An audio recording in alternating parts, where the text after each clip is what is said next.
നമസ്കാരം. ഞാൻ ഇന്ന് ചാനൽ കണ്ടുകൊണ്ടിരിക്കുകയായിരുന്നു. സത്യം പറഞ്ഞ സങ്കടം വന്നു. ചാനലുകളിലൂടെ നമ്മൾ കാണുമ്പോൾ ഇത് മാത്രമേ ഉള്ളൂ, ഒരു വാർത്തയുമില്ല. ലോകത്തൊരിടത്തും ഇറാനിൽ എന്തെങ്കിലും സംഭവിക്കുന്ന അല്ലെങ്കിൽ തന്നെ ഇവിടെ വാർത്തയാവാറില്ല. തന്ത്രിയോ ശബരിമലയോ ഒന്നും വിഷയമല്ല. യാതൊരു വിഷയവും നമ്മുടെ മാധ്യമങ്ങളിലില്ല. ചാനലുകളിൽ മുഴുവൻ ആവേശ കമ്മിറ്റിക്കാർ നിറഞ്ഞാടുകയാണ്. റിപ്പോർട്ടർ ചാനലിലെ കൂക്കുകളെയൊക്കെ കണ്ട രോമാഞ്ചം വന്നു പോകും. ഞാൻ നേരത്തെ സൂചിപ്പിച്ചതുപോലെ റിപ്പോർട്ടറിൻ്റെ ആഴ്ചയാണിത്. റിപ്പോർട്ടർ റേറ്റിംഗ് ഉയർത്താൻ പറ്റിയ ആഴ്ചയാണ്. പക്ഷേ എനിക്ക് സങ്കടമാണ് വന്നത്. ഞാൻ രാഹുൽ മാങ്കൂട്ടത്തിൻ്റെ അടുത്ത സുഹൃത്തായതുകൊണ്ടോ അല്ലെങ്കിൽ രാഹുൽ മാങ്കൂട്ടത്തിൽ ഞാനും തമ്മിൽ എന്തെങ്കിലും ഇടപാടുള്ളത് കൊണ്ടോ അല്ല. അയാൾ ഭാവിയുടെ ഒരു ചെറുപ്പക്കാരനാണ്. അയാൾ ക്രിമിനൽ കുറ്റം ചെയ്തത് ഞാൻ കരുതുന്നില്ല. നേരെ മറിച്ച് അയാൾ ധാർമ്മികമായ കുറ്റകൃത്യം ചെയ്തു. ക്രിമിനൽ കുറ്റം ചെയ്തു ഞാൻ വിശ്വസിക്കുന്നില്ല.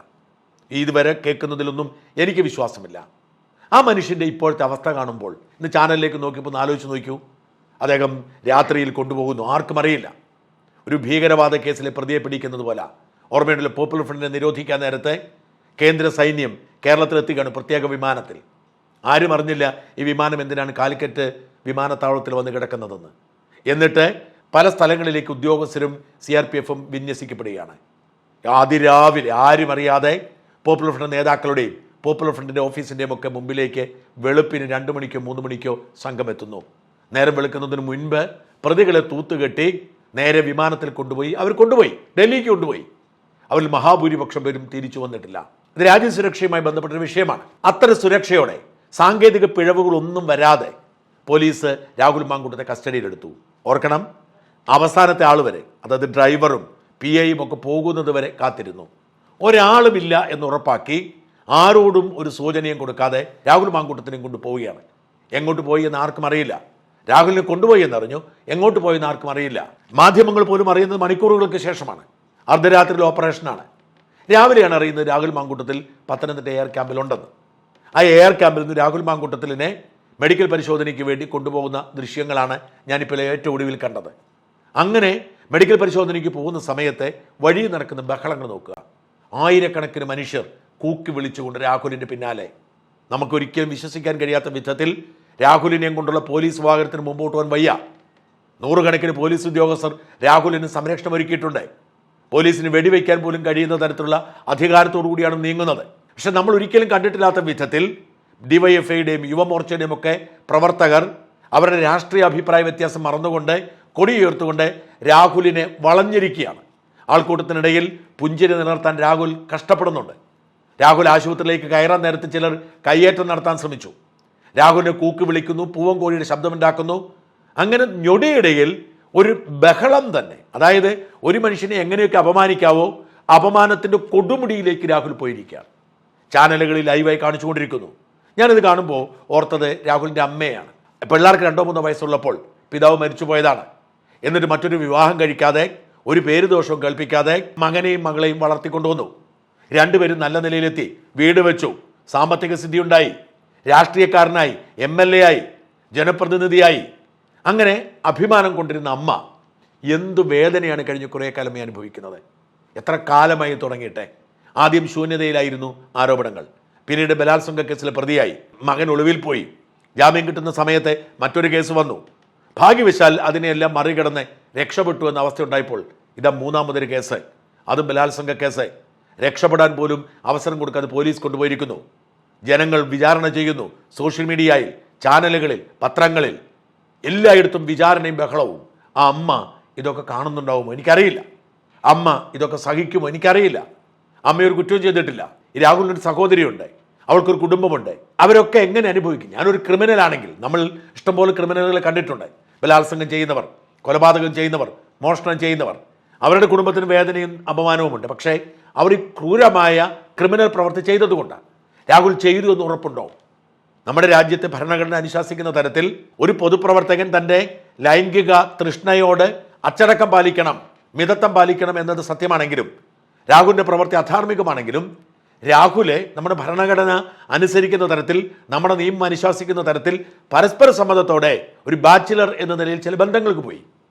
ആ ബന്ധങ്ങളൊക്കെ രാഹുൽ ഒരു പൊതുപ്രവർത്തകനായതുകൊണ്ട്, എതിർ രാഷ്ട്രീയ പാർട്ടികളുടെ മുഖ്യ ശത്രുവായതുകൊണ്ട് രാഹുലിന് നേരെ വലിയ വജ്രായുധങ്ങളായി മാറുമ്പോൾ, അയാളിങ്ങനെ തെരുവിലും പുറത്തുമൊക്കെ അപമാനിക്കപ്പെടുമ്പോൾ ആ മനുഷ്യനെ പിടിച്ചു നിൽക്കാൻ കഴിവ് കൊടുക്കണമേ ദൈവമേ എന്ന് മാത്രമാണ് എനിക്ക് പ്രാർത്ഥിക്കുന്നത്. ഒരു മനുഷ്യനും ഇത്തരം അവസ്ഥ ഉണ്ടാവരുത്. ഈ ഓഗസ്റ്റിൽ വിവാദം ഉണ്ടാകുന്നത് വരെ രാഹുൽ കേരളത്തിലെ ഏറ്റവും ജനപ്രിയനായ സാമൂഹിക പ്രവർത്തകനായിരുന്നു. ഇത്രയും ജനപ്രീതിയുള്ള ഒരു പൊതുപ്രവർത്തകൻ വേറെയുണ്ടെന്ന് എനിക്ക് തോന്നുന്നില്ല. അത്ര ജനപ്രീതി ആലോചിച്ച് നോക്കുക. പാലക്കാട് പോലൊരു സ്ഥലത്തേക്ക് ഇങ്ങി പത്തനംതിട്ട അടൂരിൽ നിന്നും രാഹുലിനെ വിളിച്ചു വരുത്തി മത്സരിപ്പിക്കുകയാണ്. പാലക്കാട് സ്ഥാനാർത്ഥികളില്ലാത്തത് കൊണ്ടാണോ? അല്ല. അതിൻ്റെ പേരിൽ ഡോക്ടർ സരിൻ കോൺഗ്രസ് പാർട്ടി വിട്ട് ഇന്ന് കോൺഗ്രസിന്റെ ഏറ്റവും വലിയ ശത്രുവാകുന്നു. ഏറ്റവും കൂടുതൽ കോൺഗ്രസിനെ തെറി വിളിച്ചുകൊണ്ടിരിക്കുന്നത് ഡോക്ടർ സരിനാണ്. നേരം വെളുക്കുമ്പോൾ തുടങ്ങും, കിടക്കുന്നത് വരെ കോൺഗ്രസിനെ തെറി പറഞ്ഞുകൊണ്ടിരിക്കും, അതും അശ്ലീലം പറഞ്ഞുകൊണ്ടിരിക്കും. പാലക്കാട് കോൺഗ്രസ്സുകാർക്കൊക്കെ അസ്വസ്ഥതയുണ്ടെങ്കിൽ എന്തുകൊണ്ടാണ്? അവിടുത്തെ വിജയം അനിവാര്യമായിരുന്നു. 5000 വോട്ടിൻ്റെ താഴെ ഭൂരിപക്ഷത്തിനാണ് സാക്ഷാൽ ഷാഫി പറമ്പിൽ ജയിച്ചത് BJPയോടെ.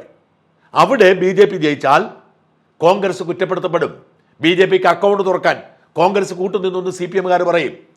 അത് കേൾക്കാതിരിക്കാൻ വിജയം മാത്രം മാനദണ്ഡമാക്കി ഏറ്റവും വിജയസാധ്യതയുള്ള സ്ഥാനാർത്ഥി എന്ന നിലയിൽ പത്തനംതിട്ടയിൽ നിന്ന് രാഹുലിനെ അവിടെ കൊണ്ട് മത്സരിപ്പിച്ചു. പാലക്കാടിൻ്റെ ചരിത്രത്തിലെ ഏറ്റവും വലിയ ഭൂരിപക്ഷത്തിൽ ജയിച്ചു.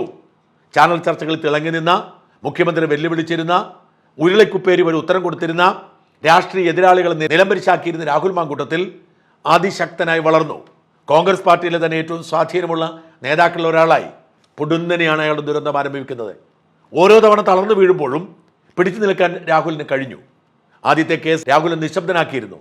അത്രമാത്രം ബഹളങ്ങളായിരുന്നു. തൻ്റെ അടൂരിലെ വീട്ടിൽ പോയി മുറിയടച്ചിരുന്ന് പൊട്ടിക്കരയുകയായിരുന്നു. ഉറങ്ങുന്നതിന് വേണ്ടി ഉറക്ക ഗുളിക കഴിക്കേണ്ടി വന്നു. അവിടെ നിന്ന് അയാൾ പതിയെ പതിയെ തലയൂരി തിരിച്ചയാൾ ജീവിതത്തിലേക്ക് വന്നു. സ്വന്തം മണ്ഡലത്തിൽ പോയി പ്രവർത്തനം ആരംഭിച്ചു. പൂവൻ കോഴിയുമായി പ്രതിഷേധിക്കാൻ എത്തിയവരൊക്കെ പിന്മാറി. പാലക്കാട് ജനങ്ങൾ അയാളെ നെഞ്ചോട് ചേർത്ത് പിടിച്ചു. അയാൾ വീണ്ടും ഔന്നത്യത്തിലേക്ക് എത്തിയപ്പോഴിതാ മറ്റൊരു കേസുമായി രംഗത്ത് വന്നിരിക്കുന്നു. വീണ്ടും അതേ തിരക്കഥ, വീണ്ടും അതേ ബഹളങ്ങൾ, വീണ്ടും അതേ കൂവൽ, വീണ്ടും അതേ അധിക്ഷേപം. അയാൾ എങ്ങനെ ഇതിനെ അതിജീവിക്കുമെന്നതിനെക്കുറിച്ച് ഒരു നിശ്ചയവുമില്ല. അയാളെക്കുറിച്ച് പറയുന്ന കാര്യങ്ങളൊക്കെ ശരിയാണെങ്കിൽ അയാൾ അനുഭവിക്കുക തന്നെ വേണം. അത്ര ഗൗരവമേറിയ കുറ്റകൃത്യമാണ്. കേവലം ലൈംഗിക ബന്ധം മാത്രമല്ല, ബലാത്സംഗമാണ്. മാത്രമല്ല, ബലാത്സംഗം എന്ന് പറയുന്ന ഒരു സൈക്കോയുടെ ബലാത്സംഗമാണ് ഈ ആരോപണത്തിൽ പറയുന്നത്. അതായത് ഗർഭിണിയാക്കണം സ്ത്രീയെ, ഗർഭനിരോധന മാർഗങ്ങൾ ഉപേക്ഷിച്ചുകൊണ്ട് ഗർഭിണിയാക്കണം. ഒന്നാമത്തെ രോഗം. രണ്ടാമത്തെ രോഗം, അങ്ങനെ ഗർഭിണിയായി കഴിയുമ്പോൾ കുഞ്ഞിനെ കൊല്ലണം. ഇതൊക്കെ വല്ലാത്ത രോഗാതുരമായ മാനസികാവസ്ഥ. ഇതാണ് ചിത്രീകരിക്കുന്നത്. അത് ശരിയാണെങ്കിൽ തീർച്ചയായും ശിക്ഷിക്കപ്പെടണം. അല്ലെങ്കിലോ ഇതൊക്കെ അയാളുടെ ചെറുപ്പക്കാരൻ്റെ ചോരത്തിളപ്പിൽ അയാളുടെ താല്പര്യവുമായി വന്ന സ്ത്രീകളുമായുള്ള ബന്ധത്തിൻ്റെ ഭാഗമാണെങ്കിലോ നമ്മുടെ സമൂഹം അതുകൂടി കേൾക്കാതെ പോവരുത്. ഒരുപാട് നിരപരാധികളെ നമ്മൾ വേട്ടയാടിയിട്ടുണ്ട്, അവരെ നമ്മൾ അപമാനിച്ചിട്ടുണ്ട്, അവരെ നമ്മൾ കൂകി വിളിച്ചിട്ടുണ്ട്. പക്ഷേ അതൊരിക്കലും നമുക്ക് തിരുത്താൻ കഴിഞ്ഞിട്ടില്ല. നമ്പി നാരായണൻ എന്ന ശാസ്ത്രജ്ഞനെ നമ്മൾ അപമാനിച്ച് പുറത്താക്കി, അയാൾ ജയിലിൽ അടച്ചു. എന്നിട്ട് ഒടുവിൽ കുറച്ച് നഷ്ടപരിഹാരം കൊടുത്തത് കൊണ്ട് എന്തായി? അയാളുടെ കരിയർ തന്നെ ഇല്ലാതായി. ഉമ്മൻചാണ്ടിയെ നമ്മൾ ഇതുപോലെ അപമാനിച്ചില്ലാതാക്കി. എന്നിട്ട് അദ്ദേഹം അപമാനത്തിനെ മരിച്ചുപോയി. അദ്ദേഹം നിരപരാധിയാണെന്ന് പിന്നീട് പറഞ്ഞിട്ട് കാര്യമുണ്ടോ? അതുകൊണ്ട് രാഹുലിനൊരു സഹതാപം, എമ്പതി നമ്മൾ പുലർത്തണം. ഒരു മനുഷ്യനും ഇത്തരമൊരു സാഹചര്യം ഉണ്ടാവരുത് എന്നാണ് ഞാൻ ആഗ്രഹിക്കുന്നത്. ഇതുപോലെ ഗതികെട്ട അവസ്ഥ ആർക്കും ഉണ്ടാവാതിരിക്കട്ടെ എന്ന് പ്രാർത്ഥിക്കാൻ മാത്രമേ നമുക്ക് പറ്റൂ.